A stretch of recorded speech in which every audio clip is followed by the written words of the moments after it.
Hello, everyone, and welcome. We're getting ready to talk. Georgia Tech loses to Ole Miss 48-23. Thanks so much for tuning in here on the Crowded Booth.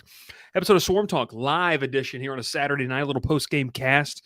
You can see the hair is fresh from a trip from Stark, Vegas. Looking back on it, I should have just driven from Starkville to Oxford. That's what I should have done. I don't know the distance between it. I don't think it's very far. I don't know, but I got stats and info there behind me with Ralph. But hey, appreciate you so much for tuning in. We're going to kind of recap this game, just instant off the cuff reactions. I want your comments. I want your concerns. I want your questions. No phone lines open tonight, but we want to hear from you over the next 30 minutes or so talking about this ball game. Let's start here as we kind of get ready to go. And Andy, hello to you. Appreciate you tuning in, being a loyal part as well. Hour 50, Ralph? Yeah, should have made the drive after LSU just throttled Mississippi State. Anyways, let's talk. Let's have some good conversation. Ralph is going to star a couple of the comments that we'll feature. Let's try to keep them PG or they will not. Yeah, Maxwell, can't wait to meet with you. But I don't think so. I don't think it's time to fire Thacker. Maybe not right now. But we're going to talk about this. This game as a whole. Very interesting ball game. And I think that, look, we can start with this. The defense is a concern. Coming out of South Carolina State, you knew that defensively this group needed some help. They needed to be overall just better, just better. They just needed to be more sound, needed gap sound, assignment sound football. And that's something we talked about in the preview show there on Thursday night, is that this group needed it. We got the Discord popping off in the background, and I got that in my ear. And Ralph, you can just keep the comments rolling. Like, we'll answer some of them, but you can just, let them roll with whatever you want to do. Overall, you look at this right here, Ole Miss, 9.8 yards per play.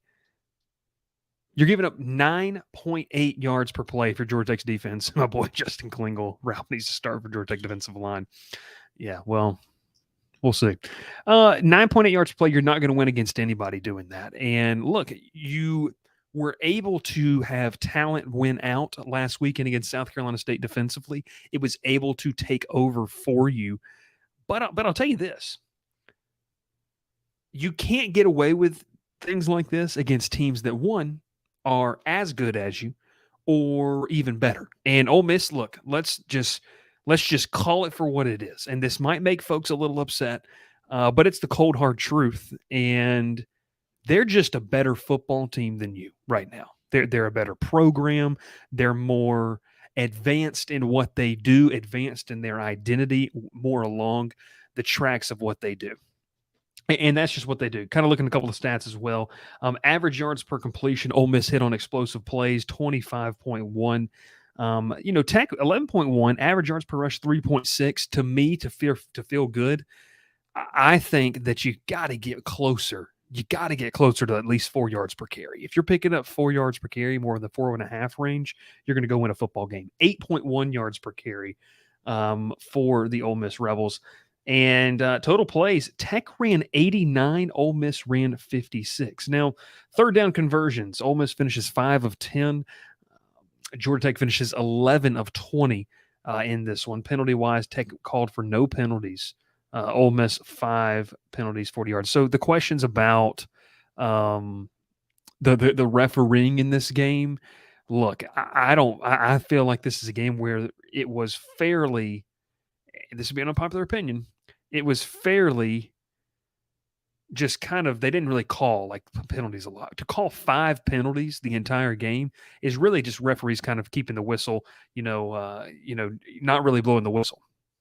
So I think, Dr. Bob, Ole Miss player, but it's hard to be mad at even Sarley and Keats tenure.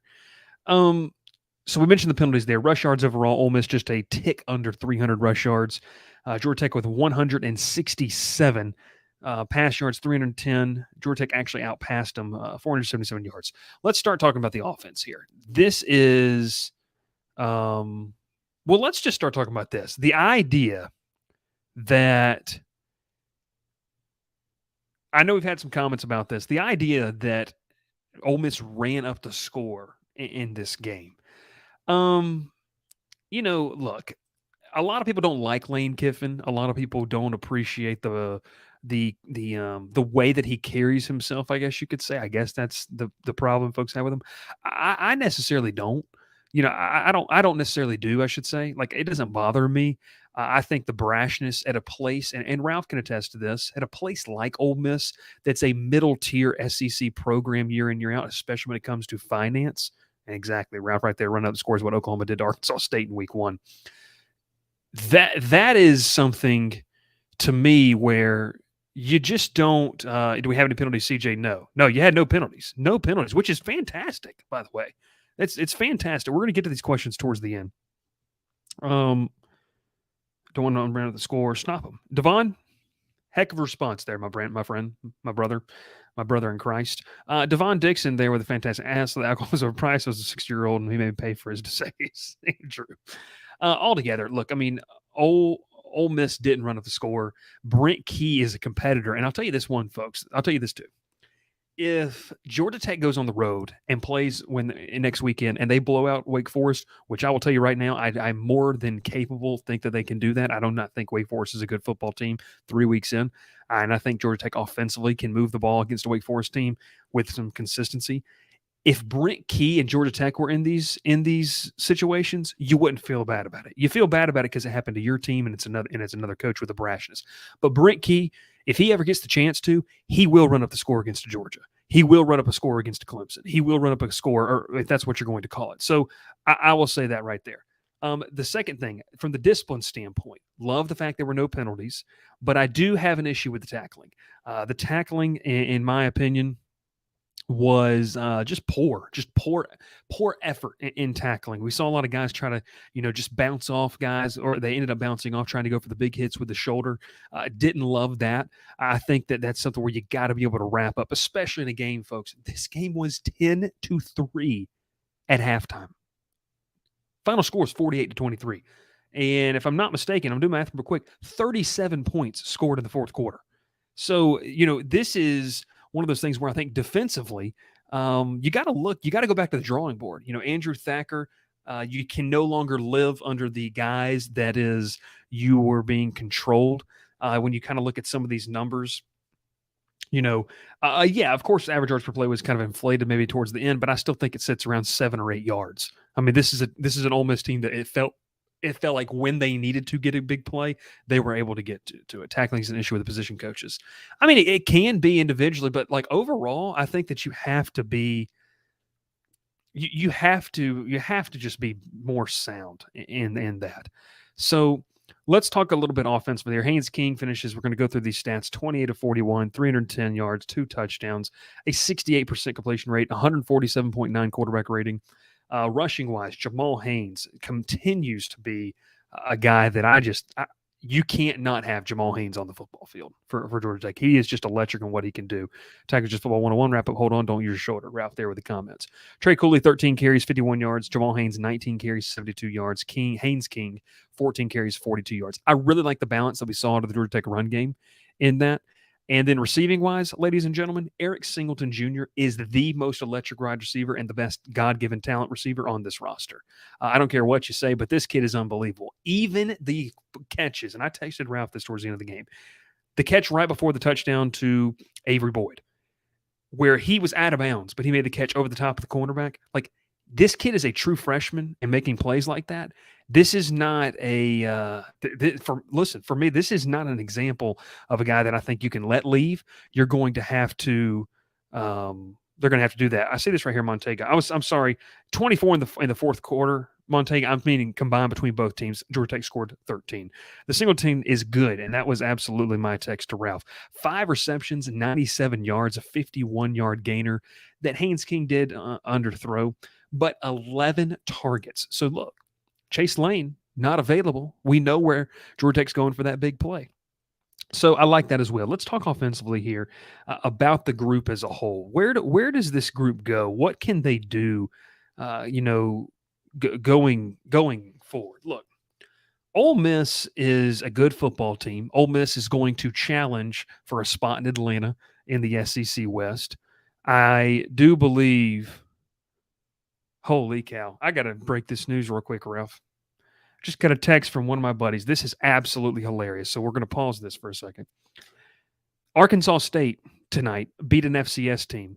Butch Jones, as he walked off the podium, goes, and then the next thing says, whatever. Does anyone know the score of the Tennessee game? Oh, don't worry. I already know. Butch Jones throwing lasers out there on a Saturday night. Don't think I was supposed to say that, but our buddy will forgive me. All right, let's get back to this game. 48-23. My preseason prediction was around a 17-18 point loss. And I believe that last touchdown, if my math's correct, pushed Ole Miss into the cover as well. The Rebels, they were to cover this game 48-23, 25-point win. So it wasn't that bad. Like, I think Georgia Tech played a good football game offensively. I think that you have an identity offensively of what you want to do.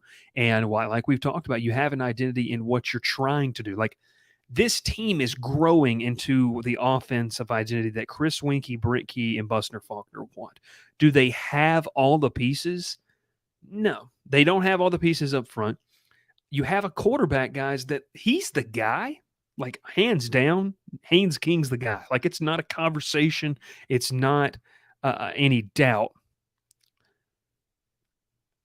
But you've got to be able to understand that this team is growing, and there's going to be growing pains that come along with that.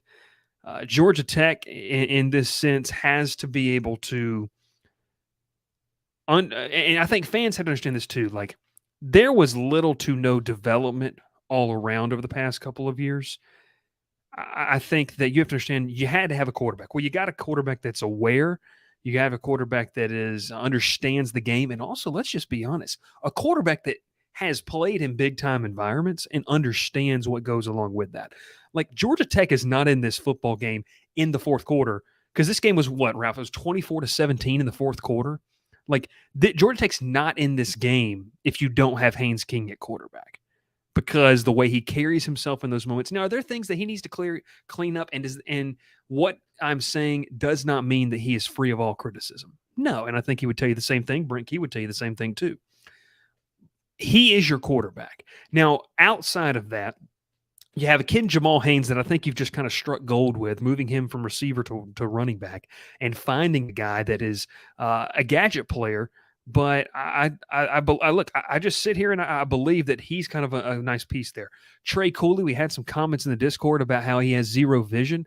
How about the fact that Ole Miss adjusted, and there's 11 other players on the side of the football that are trying to beat you and do that. And once again, I don't think you have all the pieces up front that you need to be able to accurately, and efficiently run this offense. It's going to be a growing pain. But look, folks, and I see some of the comments, old timers have a hard time. We haven't had pieces in like 8 years. Yeah, I get all that. And we don't need to hash out. There's no reason to have a conversation about whether, the triple option. We're done with that. We're in 2023, and this is what this Georgia Tech team is. They are a growing team with viable pieces that can be a part of this future of this program. Eric Singleton Jr. is one of those guys. Haynes King is one of those guys. Like, guys that are going to grow into roles here in Atlanta that could set you up for an ACC contention. Like, when you look at the ACC outside of your Florida State, and I know they played Boston College really close, and we'll get to that in a second. But outside of your Boston College game, like Florida State's up there, Miami may be up there a little bit. We'll see. North Carolina, but like you're not that far off, and you have to be able to mature in these moments. You got a lot of young guys that haven't really had to be able to do that. So I think that was a big thing, kind of understanding going into this game. This 48-23 does not show how close of a game this really was. It doesn't show the fact that this game was competitive. Georgia Tech was in it. Now, execution. This played out exactly how I think I thought it would, and then Ralph as well. And Ralph and Will said the same thing. Georgia Tech has the talent and the execution and the ability to be able to hang around, appreciate you, Dr. Bob, to hang around for an extended period of time, compete, not just hang around, but be competitive and put a fear into Ole Miss. Like, I think Ole Miss fans in the fourth quarter are like, holy cow, like if we don't move the ball in this drive, Georgia Tech scored touchdowns on their last two. Like, that was a moment in that game. So let's just take a step back away from the final score and let's realize that. So offensively, you've got to be able to consistently hit on big plays. And I want to speak to this too, because there's a lot of conversation about why are we just throwing these swing passes and these screen passes? Well, one, you can't just sit back and you can't just launch the ball 30 yards down the field. This isn't Madden. This isn't NCAA 14. You can't do that, because what they'll start to do is they'll just start to drop back. The problem is that up until they really started to get Eric Singleton involved, your deep down the field threat and Chase Lane was not in the game. So now Ole Miss knows we haven't seen them have a guy that could really take the top off of a defense. So we're going to sit on these underneath routes. We're going to sit on these hook routes, these curl routes, these flat routes, all these out routes, because we know they're not going to beat us over the top. You go back to the goal line situation where they threw to Eric Singleton in the corner of the end zone on fourth down. It's things like that be able to do that. And you're going to have to kind of figure that out as you go along. It's just one of those things that I think you have to do. A great stat that Ralph just put up here. And I think, he just put up here, Haynes King tonight, 25 for 35.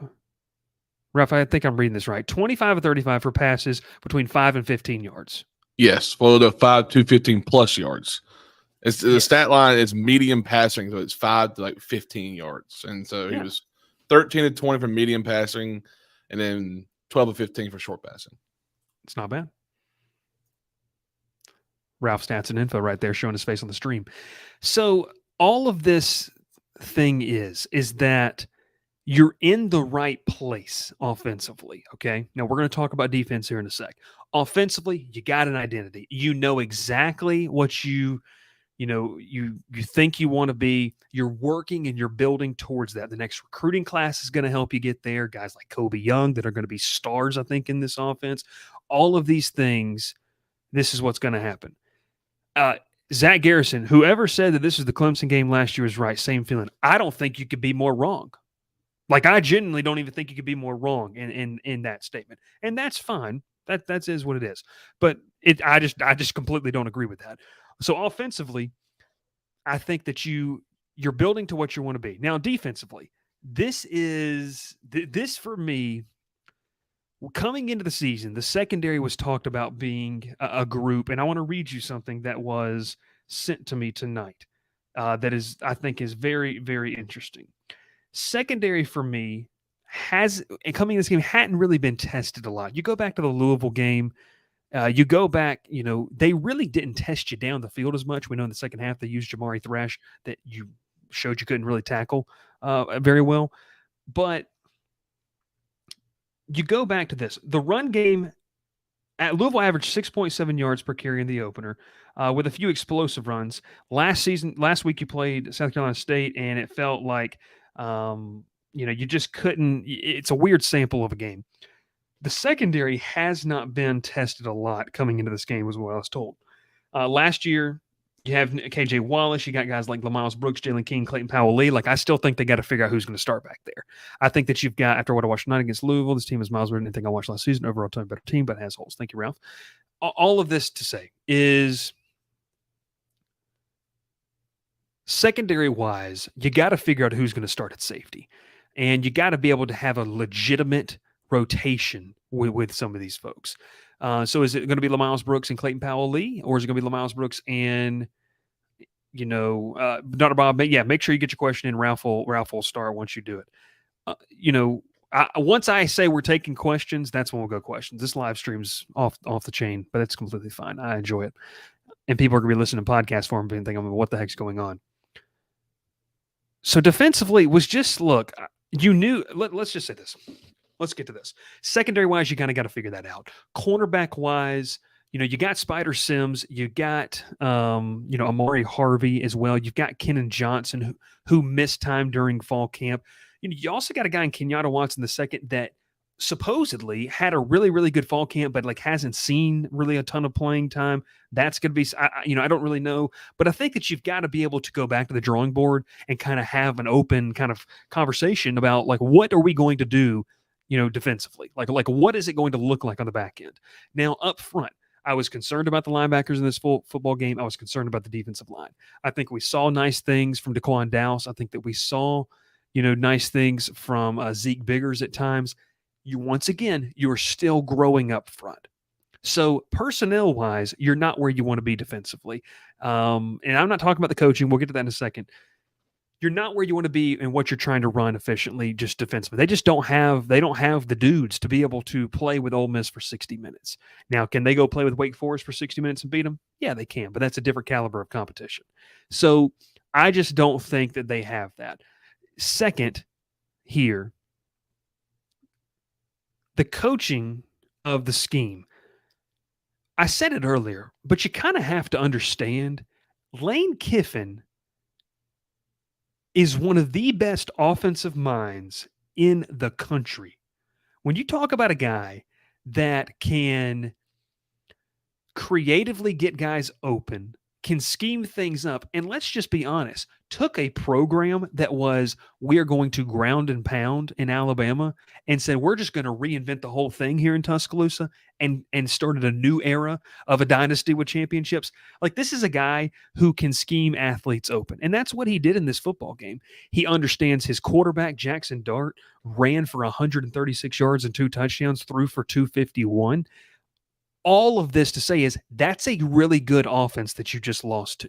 Now, if you're giving up 48 points next weekend to Wake Forest, that's a problem.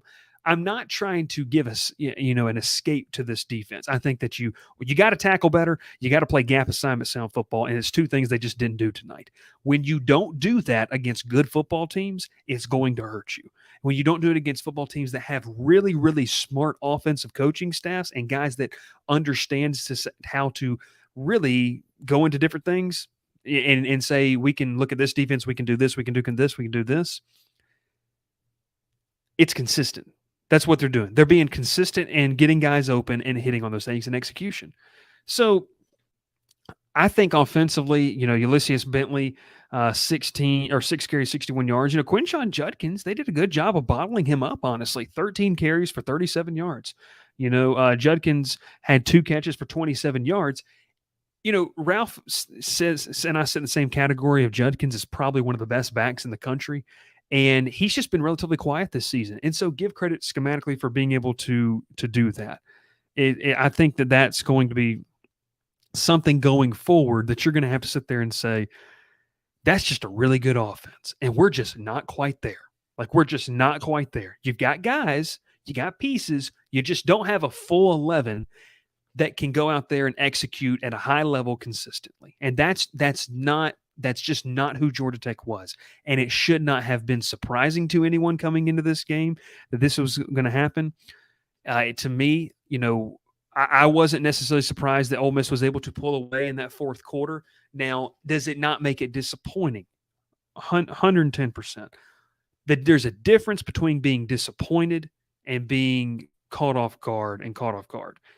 So I just think altogether, I think that this offense for Ole Miss is a really, really good one. They took advantage of a group that is not as good as we thought it was. Secondary is probably not as good as we thought they were in the execution level. Lamiles Brooks has been battling some injuries. Is he 110%? Jalen King, what does that kind of look like? What do all these things look like? It's going to be very, very interesting. Special teams wise, your punter gets hurt. Let's talk about coaching. Why are you going for it on 4th down at your own 25? Like, I don't care that your punter's hurt. Because effectively, you're just giving them a touchdown. Like, to me, if you're giving Lane Kiffin the ball inside the 30-yard line, you're giving him a touchdown because that's what he does. And now you've given him 25 yards to go find pay dirt. I don't get it. I want to get to some of these comments. Let's just get to some of the comments and questions. Overall, kind of my thoughts on this. Make sure you get your comments and questions in here, and we're going to go that. The first question of the night we're going to get to. Bryce, we're going to Raising Cane's. What do you want? 4 chicken tenders, 6 chicken tenders. I want the sandwich. Don't sleep on the sandwich. Yeah, Ralph, don't sleep on the Raising Cane's sandwich. Yes, it's an actual thing. 3 tenders on a bun. It's a thing. Let's get into some of the questions. Fire off your questions, what you want to know. Got a score coming out of halftime, set the tone. No doubt, Tony. I mean, you have to. That's what you need to do. Tony, you hit the nail right on the head there. You definitely have to do that. Out-coach Bryce, maybe? I think so.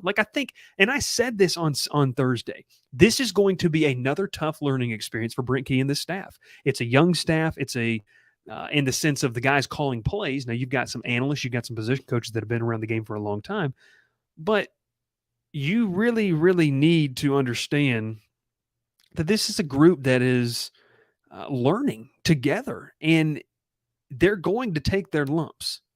Now, I hate to make the comparison, but I see people keep saying it in the Discord, like Kirby Smart lost to Vanderbilt in year 1. Like, first-time head coaches are going to make mistakes. First-time, head coaches are going to have mental lapses. Like, it's just part of it. And I guarantee you it's going to make you better. And I think that this loss makes you better for the rest of the season. I think that, I'll say right now, I think they go on the road and win this weekend. Like, I think they go on the road to Wake Forest and win this weekend because of what they have. So I just all together, I think that the coaching, you got out-coached in the Louisville game, you got out-coached here, and it just gets better, more experienced coaches. Jeff Brown was a more experienced coach. Lane Kiffin's a dang good football coach. Alabama fans think that Pete Golding is, Alabama fans that think that Pete Golding is hot trash. Tech fans made fun of him. The guy knows how to play defense. And Georgia Tech's learning. Andrew Thacker's still a young guy. Now, it doesn't mean, he's had a lot of time. It is what it is. Let's go to the next one right here. Keep rolling with them. Andrew Scheibel, appreciate you, Andrew. I don't agree with all the Tech fans give up hope. We should our offense can play against the big teams. Ole Miss is the second toughest team on our schedule. Andrew, I agree with your entire statement here. Second toughest team on the schedule? Yes. I don't think Clemson's better than Ole Miss. And, when you go back and look at this, yes, they weren't perfect. But, guys, you're talking about a team that has a true freshman in Eric Singleton, a brand new quarterback to the system. You're talking about a game where last year you weren't even relevant. You weren't relevant for the full 60 minutes. Now, fans might think that you just weren't. You weren't relevant really at all last year until Brent Key took over, and kind of then. So all of that to say is you just lost to a really, really good football team that you challenged for 3.5 quarters. I feel like that, Ralph, you feel like that's a fair assessment to say you just challenged. And I'll say this too, because covering the SEC West now, watched a lot of the SEC West, games. You just lost to a team that might make it to Atlanta. If they clean things up defensively, they can go win in Tuscaloosa next weekend. We all think that. I'm going to tell you one thing. They could beat LSU at home in 2 weeks. If you win those 2 games, who else you losing to? A&M? I don't think so. Mississippi State? God knows what happens in that game. It's just nuts. So that's all I'm saying. You just lost to a really, really good football team. And Andrew has great perspective here. And it's the one I ask you to take. We all want the same thing here. We all want this to be a team that goes and wins football games and goes and dominates. But what we have to understand is it is a process. It is very rare, and a team is playing right now that is in the midst of doing it. It is very rare to see a team turn around in 1 year and become amazing, become one of the top teams in the program. I don't think Colorado's one of the top teams in the country. I don't think that Colorado is one of the top teams in the country, but I'm saying that turnaround is not natural. What Brent Key is trying to do here is build sustainability and consistency. You're going to go through your lumps in the first couple times, and this is one of those things. That's where I said. Great question, though. Great point, though, Andrew. Devon, what stops us from taking the next step is consistency. When we have linemen that can consistently win their individual assignments, we'll improve significantly. Hands down. And if we're just talking about offensively, if we're just talking in the trenches, either offensively or defensively here, offensively, when you consistently win your assignments, you're going to open up running lanes. We saw Jamal Haynes be able to have some running lanes when they were consistent. Defensively, when you're winning your assignments, you're going to do the same thing. You're going to create chaos, create negative plays, create pressure. We saw glimpses of that. But these are not the same glimpses that we saw last 4 years. The last 4 years were like little stars 500 million miles away in the sky that you just see flicker. You know? This was like, oh, here is a data point. Clip that right here. Here is a data point of what you can sit here and say, this is the team that this group can be. And now you can move towards that because you're not going to play anybody other than Georgia that's going to be as good as Ole Miss this season. I don't believe so. North Carolina offensively is probably pretty good. I don't think they're as good. I don't think Drake May's doing what Jackson Dart did. Jackson Dart's a dang good quarterback. Multifaceted quarterback. But you know what? You got a good quarterback who's been in primetime situations. But I like your comments there, Devon. Let's keep going. Keep rolling with some of these comments. My main concern with the development, appreciate you, Adam, of the program is getting players locked in. We cannot lose Singleton to the portal. I think it's way too early to be talking about that. I think that Singleton's a guy that, that's just going to be internally. You got to up the NIL opportunities with him. It's just the way college football is going. And you got to change with the times. So, it is what it is. Ralph, make sure you love this. Justin Klingel. Bryce, when are you going to suit up for GT and get an NIT like you did, or an NIT? I'm not going to get in the National Invitational Tournament. An INT. That says INT. I know. That's what I was saying. I said not the NIT. I was making fun of myself. Get out of here. Don't tell me what to do. Go back to the basement. An INT like you did in high school. We'll see. Next one. Let's keep it rolling. Bryce, I feel like Stansbury and Bobinski put us behind the 8-ball. Key is a hard first 11 games. What value can be gained from having such a tough sledding early? Bob, I'm imagining you're talking about the scheduling. Look, I think that you are going to have to play the hand you're dealt. There's nothing you can do about this now. When you're a young team, it's a catch-22 because, isn't it? You could sit here and you could say, well, you know what? We could have scheduled UAB for this game. We could have scheduled UL Monroe. We could have scheduled, North Texas, FIU. We could have scheduled those teams, and we learned more about them. But I don't think there's any – I think that truly, even though you lose, I think you learned more about your team in this game. And what is this team to me? It's a team that has growing pains, that's got some young stars – that can be developed, but they got growing pains. A young head coach who hasn't done this before and needs to work through the kinks. That's why I think you learn more in these losses. So if that's valuable to you, a lot of people don't care, and a lot of people are just result oriented and they're not process oriented. I think if you're going to be a Georgia Tech fan, you got to stay process oriented. You can't just be result oriented because the results are not necessarily going to come this season in the way some people think. It's a process. Staying process-oriented is going to yield much better results down the road. And I think that's, where they're going to go into this. Let's keep it rolling here, Ralph, as we kind of round out. We already got about 10 more minutes or so before we get out of here. Is Malik Rutherford a star for us? Played well. Rutherford finished with 4 catches, 34 yards. I think when you look at Singleton, Leary, and Rutherford, all with at least 4 catches, Singleton with 97 yards, Leary with 64, Rutherford with 34. It's all guys. It's all guys that I think are going to get that. I think they're going to get there. I do. Let's keep it rolling here. How the heck does a chain break 3 times in a quarter? Someone explain that to me. And I agree with the broadcasters. Tom Hart on the call tonight, they were making jokes about the fact, and Jordan Rogers, that we've advanced so much in technology in college football, but we can't figure out that. It's kind of nuts. Let's get to the next ones here, Ralph. And I went ahead and start. went ahead and started. Honest question: do you think Brent Key is just being outcoached because he's a first-year head coach? I'm noticing things just get worse in the second half every single time. Justin, so this is a great question, and I think it's a realistic question too. I think that he is getting outcoached, but I also think that these teams are probably just better than you. And better teams, 9 out of 10 times on paper, are going to execute better. They're going to do a good job of doing what they need to do, which is just another term for execution.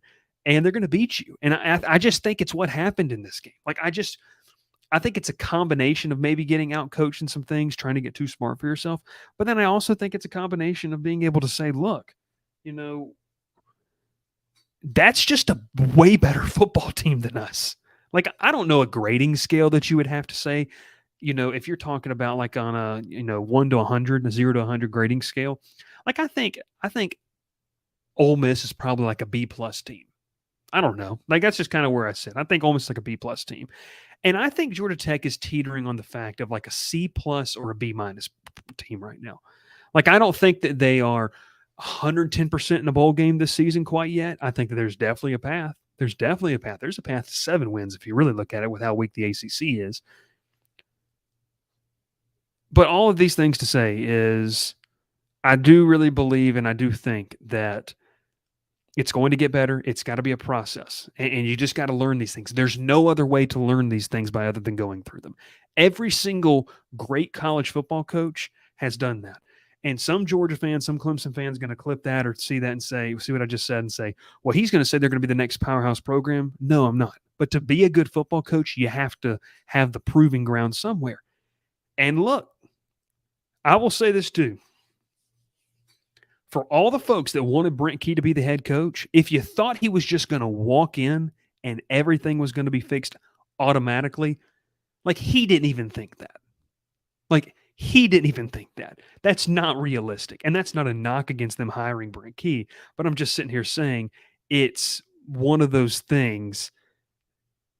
It just wasn't going to be fixed from day one. Like, everyone has to learn program wide. And that's kind of what happened. Let's go to the next comment by Justin. Appreciate it. That's a great comment. Great question.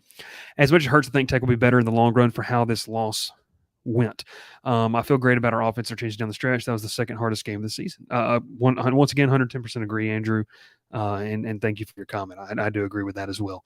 Let's keep it rolling here. I know we got a couple more. Do you think we will still have a shot at bowl game if we lose to Wake Forest next week? No, I think that's a must-win game for a bowl game. You look at this schedule, and I was texting with someone close to the program before we got on the show tonight, kind of in the middle between the game, running out the clock, and that. And let me pull up the schedule here next to me on my monitor. But this is where I sit with it. You've got, and I don't think I'm crazy for saying this, and other guys will make fun of me on the show Monday night if they think I am. You got to go to Wake Forest. Let's say you win that one. That's 2 wins. You go to Bowling Green, or you play at home against Bowling Green. You play at Miami. I think you lose that one. That's just me. But you got Boston College, Virginia, and Syracuse. Wake, or you already got 1 win. Wake, Bowling Green, Boston College, Virginia, Syracuse. That's 6. Can you beat North Carolina? Yeah, you can beat North Carolina. Could you beat Clemson? I don't know. Who knows? Yeah, so I think there is. Let's keep it rolling. Keep it rolling here. Can our defense improve this season, or are we just going to suck for the rest of the year? No, it's week 3. Like, that's something too. It's still so early in the season. And I don't this is where I think you just have to take a step back. Because you have to understand this team has played fringe top 25 teams. I'll say you played a top 20 team, maybe a top 15 team in Ole Miss, and you played like a top 40 team in Louisville in the first 3 weeks. Not a lot of other programs have done that, and you were going to kind of take a beating. All that to say is I think that, altogether, I think this defense can improve. Like, it definitely can. I can't tell you that it will, but I think it definitely can. But you were just tested by some really good teams. I think this team can handle most of the ACCs, but they continue to improve. They can hang with FSU, UNC, Clemson. I don't see them hanging with Florida State. I think that game was an anomaly, being a noon kickoff. I think Boston College caught Florida State. Boston College was obviously very amped up, with them with Boston College honoring someone with special jerseys. Very emotional day up there, and I think they're able to have that. UNC, I think you can beat, and I think you beat Clemson. Like I don't know what Clemson has showed anybody to think that Georgia Tech can't go up there and beat them. I mean, I just don't think they do. Clemson's just kind of vanilla offensively for me. Let's keep it rolling here. A couple more questions before we get out of here. Are there any players on defense that you'd like to see have more expanded roles or see the field? I mentioned it earlier. Mockingbird, appreciate you so much. Make sure you're subscribed to the channel. Great time right now. We got 73 people watching live. Absolutely fantastic. Absolutely love that. Like this video and make sure you subscribe. Completely free, but 67% of the people who watch our channel aren't even subscribed, and it's completely free. It does nothing. It just helps us. That's all it does. Costs nothing. It just helps us. Just do it. It's not that hard. Are there any players? Yeah, I mean, if what was said is true about guys like Kenyatta Watson being better in fall camp, once again, I don't know. I mean, I think that he could be defensively as well. I don't know. I mean, we saw Kyle Efford in there late. I think linebacker, Paul Moala, I think is a guy that I think it could be really special in this group, but it'll be very interesting. Very, very interesting. Let's keep it rolling. Keep it rolling. This might be the most common sense comment of the evening as we get ready. Ethan McKinney is a true freshman left tackle. He's a microcosm of the team. Young, learning, making mistakes, but tremendous upside and getting better. Yes. Like this is nail on the head. Exactly where this program is. Young, you're going to make some dumb mistakes. You're going to do some things that you haven't experienced before because you haven't been there before. Brent Key has never been a head coach. Yeah, well, he's been this. Yeah, I get that. But he's never been the head coach, the guy, the CEO of a program. He's never been that. And so it's new. You're going to have growing pains. It just is what it is. Buster Faulkner hasn't sat in the play calling chair in a while. He's going to have to warm up to it. So that's what I think.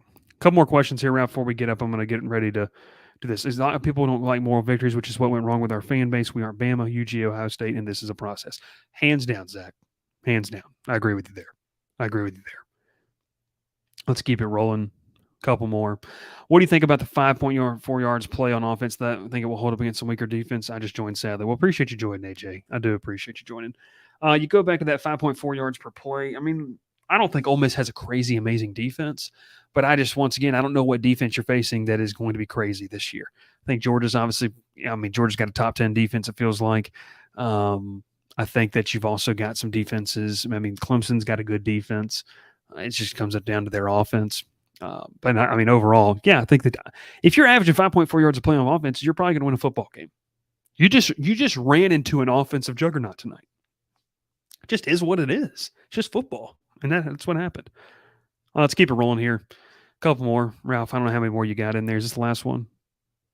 Last one here. The last question we'll take here. Why is our offense play call so passive or stupidly aggressive in the second half? We ran the ball 3 straight times down 17. Yeah, I mean that's a real question. It is. Here's what I'll say to the play calling, and I said this earlier, and I'll say it again. For the folks wanting you just to drop back, 5-step drop, and just yank it down the field and just air it out. Like, once again, this isn't Madden. This isn't NCAA. You can't do that. You can't do that because it's not, you have to have a plan offensively. This isn't backyard football. Now, it's felt like Georgia Tech has played backyard football for the past 4 seasons with the kind of scheme they've had, but that's not what this group's trying to do. You're trying to have a plan and purpose. So you have to stubbornly, and Brent Key's a stubborn guy. You've got to stubbornly be able to establish the run at times to be able to set up the pass. I think it's what makes Haynes King in this offense dynamic is when he can work off that play action. So you have to do that. I just don't think that this offense is going to be super consistently effective if he's just 5-step dropping or in the shotgun dropping back and launching the ball down the field. I don't see it. I don't see where you find consistent success. And I'll even argue your point in this. There's very few teams in the country that can do that. And they're probably all playing in the Pac-12. Like, it's just not something that you can really, really do. That's right. So the play calling, they're going to continue to run these screen passes, getting athletes out in space, using yards after catch, because you've got to give the defense different looks. So one, they either don't stack the box if you keep running it, or they don't just drop back 8, and now Haynes King is playing 7-on-7 trying to find open lanes. with a defensive line in front of them. Also, the offensive line's got to block better. We'll take a look at some of the grades. Injuries, Bryce, I mean, Tony, don't know the specifics obviously yet, but I mean, I think it's something that, Sea-Dog says here later on. It's one of those things that it's midnight, by the way. We need to get out of here. What's up with all the injuries? Going to be very interesting to monitor. They had a lot of them, nicks and cuts. This team doesn't have the depth to withstand them and win a football game like this. I think that also goes as well. Tony let us out. Good night, Bryce, he says. Thank you for listening to the GDT fan base. It's midnight. Thank you, Ground Boo, for the Drew Tech coverage. As always, look, folks, live reaction show just tonight. Happened to be home. Got to watch the end of the game. But typically, we'll be Sunday nights, 8:30 Eastern, 7:30 Central, reacting. Not tomorrow, though. No show tomorrow night. And then, obviously, Thursday nights previewing that upcoming matchup. We might sprinkle in a couple of recorded episodes within the week. Make sure next time we're going to be live, college football week 3 recap. We're going to talk about this game. I'm going to get the other folks and Ralph and Will involved, what their thought on the game, because this was a pivotal week 3 football game. And I'm going to go watch the end of this Colorado game. Zach Garrison says it right there, like the stream people. We wrap it up right here. Before we get it out. It's a process. You got to be process-oriented. You can't be results-oriented, and you can't just always look at that. It doesn't tell the full picture. You're in a much better place. I understand you may not like moral victories, but with where this program has come from, you've dug yourself out of a nice little hole. You're not quite all the way out there yet, but you're starting to get to a spot where you're finding some consistency, and you look like a competent program with a competent leader. 64 viewers. We are up to 72 at one time. Appreciate you so much for tuning in, everyone. Make sure to like the video. Shout out to Ralph in the background doing fantastic jobs. My name is Bryce Koon. Appreciate you. Make sure to like the video. Subscribe to the channel. Tune in Monday night, 7:30 Central, 8:30 Eastern, talking college football, the week that was here in week number 3. Not even quite over yet. See y'all next time. Pile in here and make yourself feel at home. The crowded booth is coming on. The Crowded Booth with Bryce